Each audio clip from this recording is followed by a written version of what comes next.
Lassie Farm here. Thought I'd read some more of this short story. Why I live at the post office.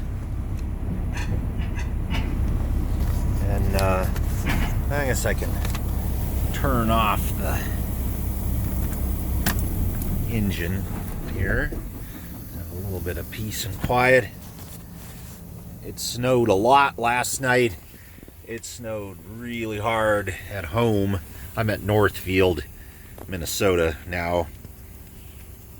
But glad I didn't lose my gloves in the parking lot. Tiger. So, from where we left off,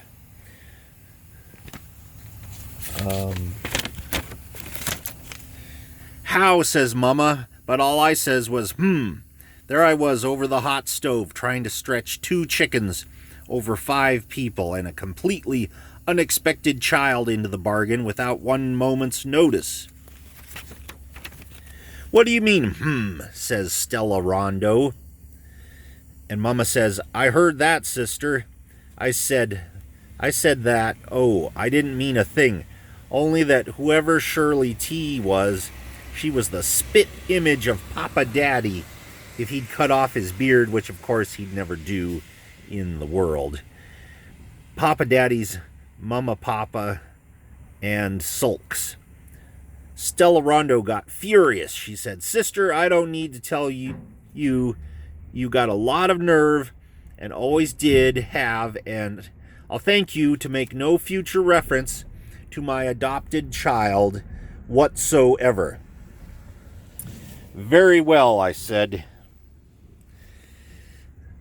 Very well, very well. Of course, I noticed at once she looks like Mr. Whitaker's side, too.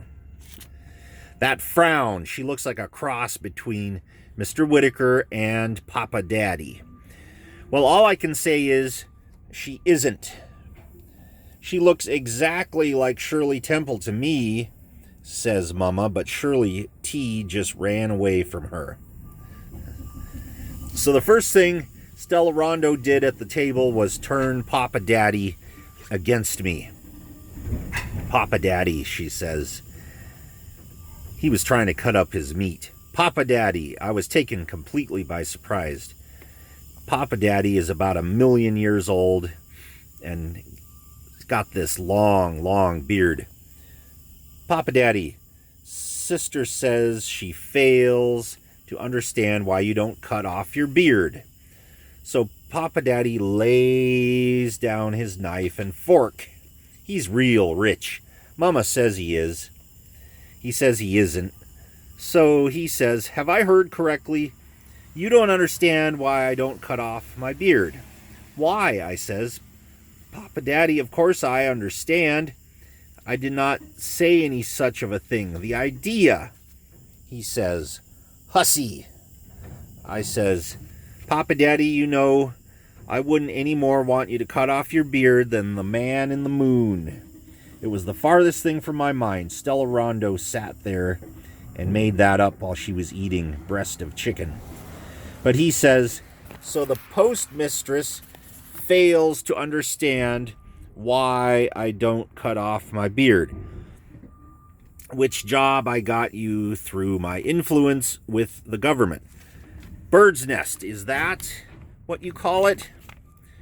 No, that isn't the next to smallest post office in the entire state of Mississippi. Oh, not that it isn't the next to smallest post office in the entire state of Mississippi.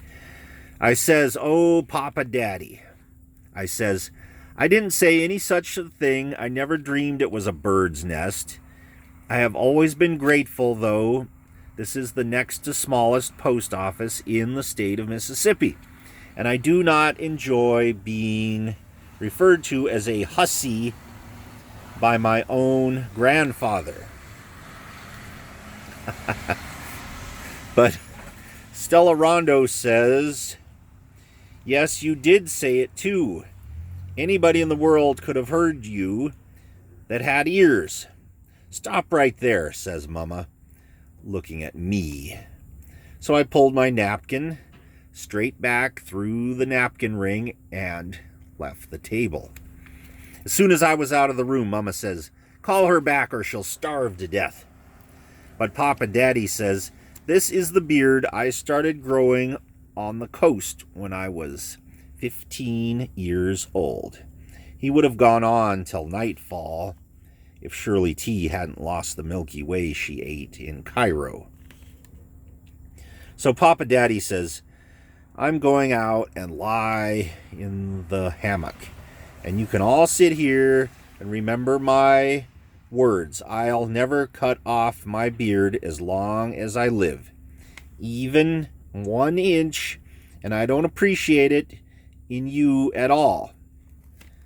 Passed right by me in the hall and went straight out and got in the hammock. It would be a holiday. It wasn't 5 minutes before Uncle Rondo suddenly appeared in the hall in one of Stella Rondo's flesh-colored kimonos, all cut on the bias like something Mr. Whitaker probably thought he was gorgeous. "Uncle Rondo," I says, "I didn't know who that was. Where are you going?" "Sister," he says, "get out of my way. I'm poisoned." "If you're poisoned, stay away from Papa Daddy," I says. "Keep out of the hammock. Papa Daddy will certainly beat you on the head if you come within 40 miles of him. He thinks I deliberately said he ought to cut off his beard after he got me the post office, and I've told him and told him and told him, and he acts like he just don't hear me. Papa Daddy must have gone stone deaf." This story is awesome. It's making a lot of sense. I picked a good one here. We'll continue. "He picked a fine day to do it then," says Uncle Rondo. "And before you could say Jack Robinson flew out in the yard. What he'd really done, he'd drunk another bottle of that prescription. He does it every single 4th of July, as sure as shooting, and it's horribly expensive. Then he falls over in the hammock and snores, so he insisted on zigzagging right on out to the hammock looking like a half-wit."